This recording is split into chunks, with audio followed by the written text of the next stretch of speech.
Today I'm going to discuss with you two things that you need not to do in your marriage. Two things that you need not to do in your marriage. Number one, don't ever discuss your husband or your wife with anyone else unless in a grievous situation. I'm coming to that. But on a normal ground, maybe your husband is not doing well, maybe your husband lost his job and not providing money again, and you think he's a fool, or maybe your wife is doing this or that and you think it's not nice, and you start discussing with your family, with her family, with anybody you see, that my wife is this, that my husband is this, my husband did that, my wife did that. Excuse me, you are making the people to know that there's no peace in your home.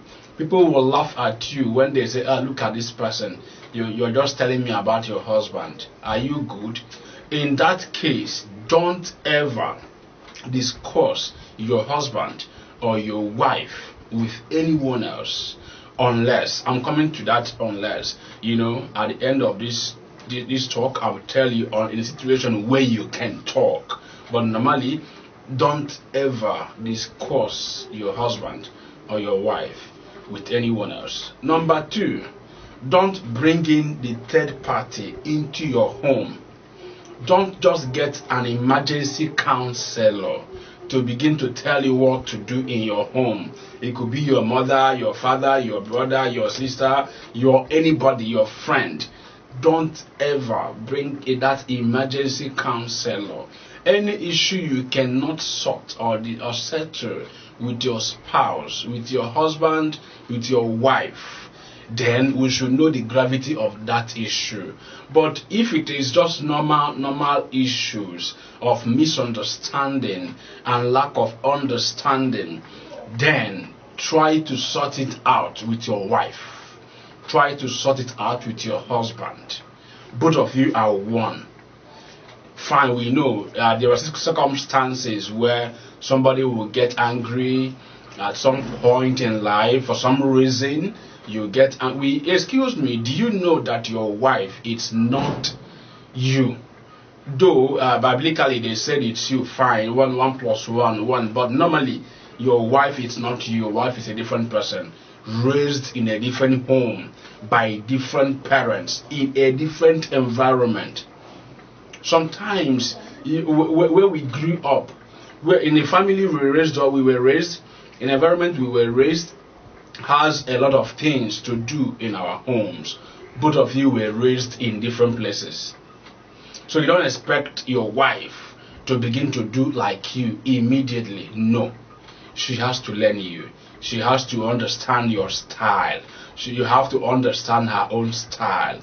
All these things are what will come into place before both of you begin to enjoy the marriage. But in a situation like maybe something wrong, maybe you're beating your wife. Yes, if you beat your wife, then you are silly. Any man that beats his wife is a fool. In quote, yes. Don't beat your wife for any reason. For any reason. You are the head of the family. Why would you beat her? Find a way to resolve that issue than beating your wife. It's crazy. It's unacceptable. It's barbaric. Don't beat your wife from today henceforth. Find a way to resolve issues with her. Find a way to call her to order. At this point, you can get a counselor who will talk to her. Get somebody who is good, who may not be your friend, who may not be her friend, to talk to her. But the truth is this, and at the end of everything, both of you are still living in one house. So instead of getting somebody to talk to her, be that person to talk to her.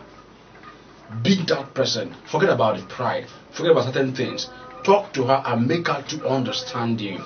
Hey baby, hey wife, hey lovey, whatever thing you call your woman, come. Don't you know what you did yesterday? It was wrong. Look at what you did. You do think it's nice?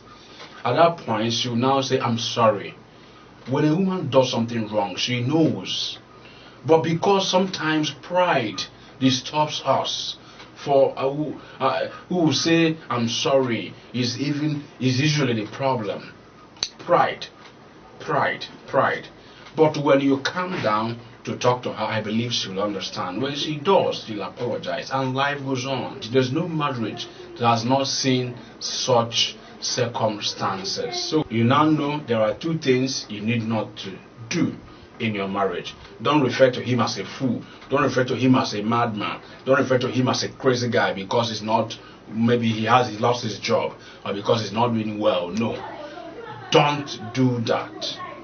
Don't bring in the third person into your marriage, somebody who will now be telling you what to do. Hey, hello, Chinelo. So that man is still there, and you're still feeding him. Why not you start feeding that man? Why not you? Excuse me. Don't let that kind of person into your marriage. His own or her own is fine, and she or she wants to spoil yours. Tell him or her, no. Let me make my family in order. Let me enjoy my family.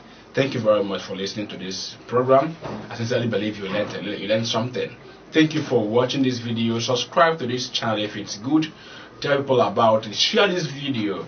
Let people know about this video. Let people know about this program, about this channel. Share it, that we can make impact. If you see it alone and you loved it and you didn't share it, then it's not good. It's crazy. Share this video to people that you think that needs a video. They need to watch it and learn from it.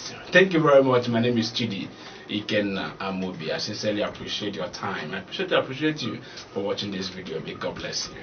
Bye bye.